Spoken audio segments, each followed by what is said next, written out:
Baiklah, selamat siang Bu Desi. Perkenalkan, nama saya Georgius Alessandro Kristianto. Saya akan mempresentasikan untuk tugas Lembaga Sertifikasi Profesi dengan judul Sistem Manajemen Barang dan Laporan Kegiatan di Palang Merah Indonesia Provinsi Sumatera Selatan.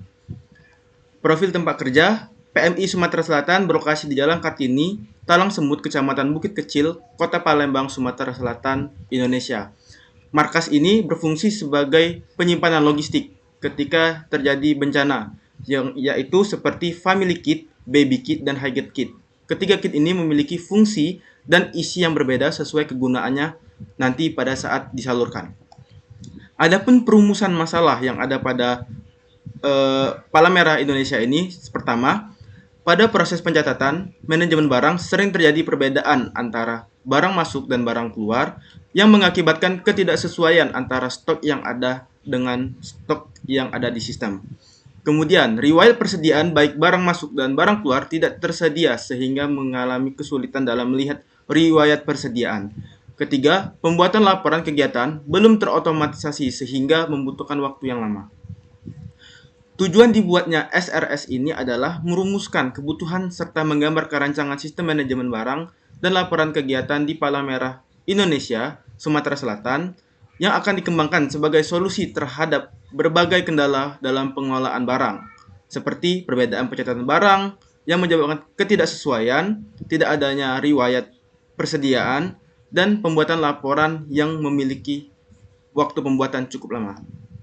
Ruang lingkup proyek pertama, tujuan dari pengembangan sistem informasi manajemen barang dan laporan kegiatan ini adalah membantu mengelola stok barang dan penyediaan riwayat pencatatan. Kemudian tools yang digunakan tentunya menggunakan CSS, HTML, dan Figma. MySQL digunakan sebagai sistem basis data yang membantu mengatur data dalam proses serta mengizinkan penyimpanan informasi. Kemudian pengguna sistem informasi ini ada dua. Yang pertama, kepala gudang, dan kedua adalah wakil kepala markas sebagai orang yang bertanggung jawab terhadap pengelolaan barang.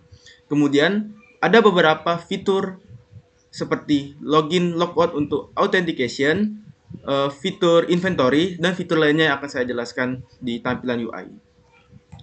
Metodologi yang digunakan pada pengembangan sistem ini adalah dengan menggunakan metode Agile, yaitu metodologi pengembangan perangkat lunak yang bersifat fleksibel dan efisien.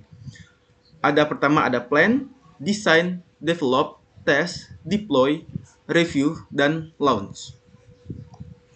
Nah, ini merupakan data requirement. Yang pertama ada barang. Dari sumber datanya yaitu data barang yang selama ini dicatat dalam buku fisik dan juga Microsoft Word. Kemudian ada barang masuk. Barang masuk ini ada dokumen pembelian dan laporan penerimaan barang. Ketiga, barang keluar, yaitu permintaan internal dan penggunaan barang. Keempat, pengguna, yaitu from registrasi pengguna, data pegawai PMI, serta hak akses. Kemudian ada kegiatan, yaitu dokumen kegiatan yang dilakukan setiap pegawai Markas Palang Merah Indonesia. Keenam, ada kit, yaitu dokumen inventaris kit, serta pendataan fisik perlengkapan di gudang PMI. Ketujuh, ada kit masuk, dokumen pembelian kit, dan kit keluar, yaitu permintaan penggunaan kit atau penyaluran kit. Functional requirement sendiri ada sistem yang dapat melakukan pencatatan persediaan barang yang sesuai antara barang yang ada pada sistem dengan jumlah yang ada pada gudang. Kemudian, sistem harus dapat menampilkan informasi riwayat persediaan stok barang, dan sistem harus dapat melakukan pembuatan laporan secara otomatis yang dapat membuat pengerjaan lebih efektif serta lebih efisien.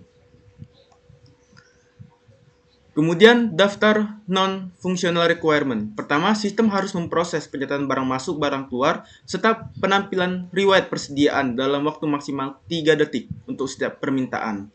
Kemudian sistem harus dapat menyediakan mekanisme autentifikasi dan otorisasi untuk memastikan hanya pengguna yang memiliki hak untuk mengubah dan menghapus data. Kemudian antarmuka sistem harus dirancang untuk mudah dipahami oleh pengguna dan menyediakan navigasi yang jelas. Dan terakhir, sistem dapat berjalan dengan baik di berbagai perangkat komputer. Ini merupakan software requirement. Yang pertama, sistem operasi itu minimumnya Windows 10, browser itu minimal Google Chrome versi 80+, DPMS minimumnya MySQL Server 5.7+, dan PDF itu biasanya menggunakan PDF biasa, yaitu PDF Reader.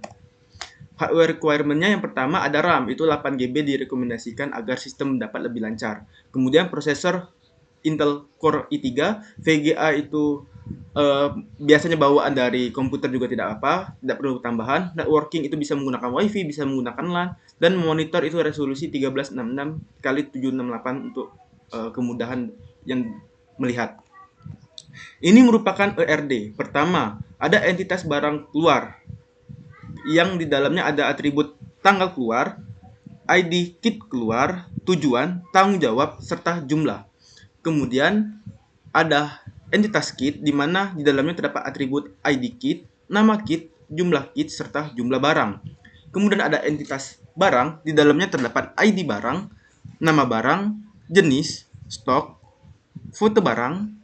Kemudian ada entitas barang masuk, yaitu memiliki atribut ID barang masuk, tanggal masuk, serta jumlah masuk. Kemudian terdapat entitas kit masuk, di dalamnya terdapat ID kit masuk, jumlah kit, tanggal masuk, dan jumlah per kit. Nah, ini merupakan arsitektur sistem, di mana pengguna menggunakan perangkat desktop sebagai akses sistem, disambungkan dengan menggunakan jaringan, karena ini membutuhkan jaringan, kemudian server menangani pemrosesan, dan database kemudian menyimpan semua data yang ada. Nah, ini merupakan tampilan home.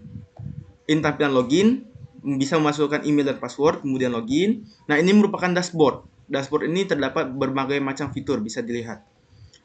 Kemudian tampilan halaman tambah jenis barang, ini untuk menambahkan jenis barang. Kemudian ini halaman daftar jenis barang untuk melihat daftar jenis barang yang tambahkan.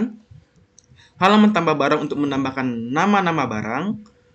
Kemudian halaman daftar barang.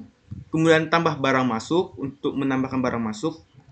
Kemudian daftar barang masuk, tambah kit masuk, halaman daftar kit masuk, tambah barang keluar, daftar barang keluar, tampilan halaman daftar kit keluar, halaman tambah kit keluar, kemudian ada halaman tambah kegiatan, halaman daftar kegiatan, halaman laporan barang masuk, halaman laporan barang keluar, halaman laporan kegiatan, halaman laporan kit masuk, halaman laporan kit keluar, dan tampilan halaman akun. Sekian presentasi yang dapat saya sampaikan. Dengan adanya sistem ini, dapat membantu karyawan dalam melakukan pencatatan baik barang masuk dan barang keluar.